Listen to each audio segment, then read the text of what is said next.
Anda kembali di Patroli. Pemirsa, perampokan kerap menyasar kaum wanita. Tidak hanya memanfaatkan kelengahan dan kelemahan, perampok beraksi dengan membuat skenario jahat, tak segan melukai korban hingga tewas.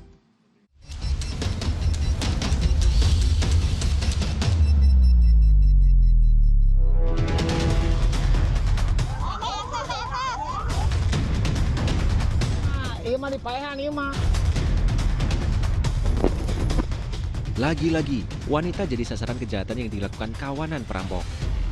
Tak hanya barang berharga yang lenyap, nyawa korban juga turut melayang di tangan para pelaku. Ini gandulan. Siap. Seperti yang menimpa seorang notaris asal Bogor, Jawa Barat. Jasad wanita 60 tahun itu ditemukan hanyut di aliran Sungai Citarum, Kampung Gede, Bekasi, Jawa Barat dalam kondisi sangat memprihatinkan. Rupanya, ia korban perampokan dan pembunuhan sopir pribadinya yang telah bekerja sejak tahun 2021. Sang sopir tak sendiri, ia turut mengajak dua rekannya yang lain untuk melancarkan aksi kejahatannya. Usai menganiaya korban dengan senjata tajam hingga tewas, ketiga tersangka lantas membawa kabur mobil sedan berwarna putih milik sang notaris. Mobil hasil curian tersebut kemudian dijual ke penadah senilai 40 juta rupiah.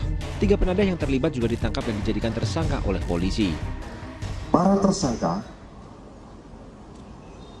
ingin menguasai kendaraan roda 4 milik korban beserta harta lainnya.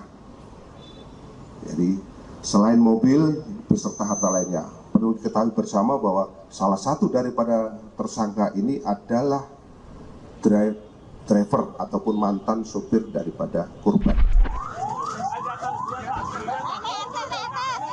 Kasus perampokan disertai pembunuhan yang menyasar wanita juga terjadi di kota Jambi. Seorang ibu rumah tangga yang sehari-hari menjalankan bisnis jual beli mobil dibunuh oleh pria yang saat itu berpura-pura ingin membeli mobil yang dijual korban lewat media sosial. Petaka terjadi ketika korban menolak menyerahkan kunci mobil yang hendak dijual kepada tersangka. Hasrat ingin memiliki kendaraan mewah mendorong tersangka nekat menganiaya korban hingga tewas agar bisa membawa kabur mobil yang harganya berkisar 500 juta rupiah tersebut.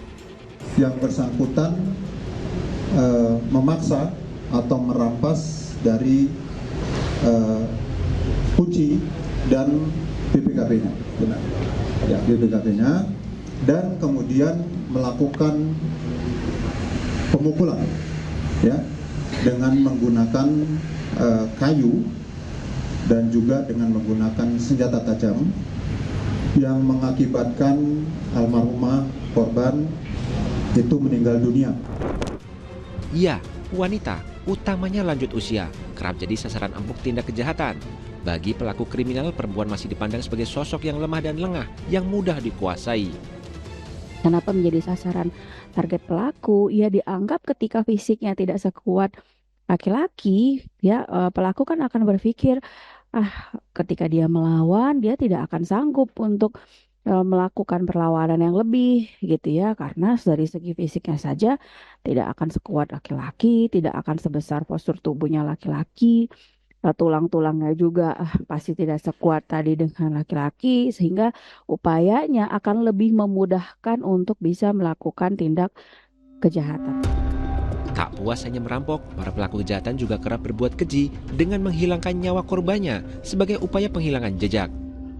Ya, untuk menghilangkan jejaknya tadi gitu ya, mau dia misalnya pembunuhan berencana ataupun dia memang udah diperampokan terus dia rampok melawan gitu ya, mau tidak mau dia harus tadi melakukan tadi pembunuhan ya, menghilangkan jejak, menghilangkan saksi, untuk upaya tadi dia kejahatannya tadi ya melakukan pembunuhan. Kejahatan terjadi karena ada niat dan kesempatan. Untuk menghindarinya, mulailah untuk lebih waspada di setiap situasi, terlebih dengan orang yang baru dikenal. Penting juga sosok pendamping pria jika wanita hendak bertransaksi jual beli di jam-jam rawan. Kuasai ilmu pertahanan diri juga bisa jadi cara agar perampok gagal melakukan aksinya. Tim Liputan melaporkan.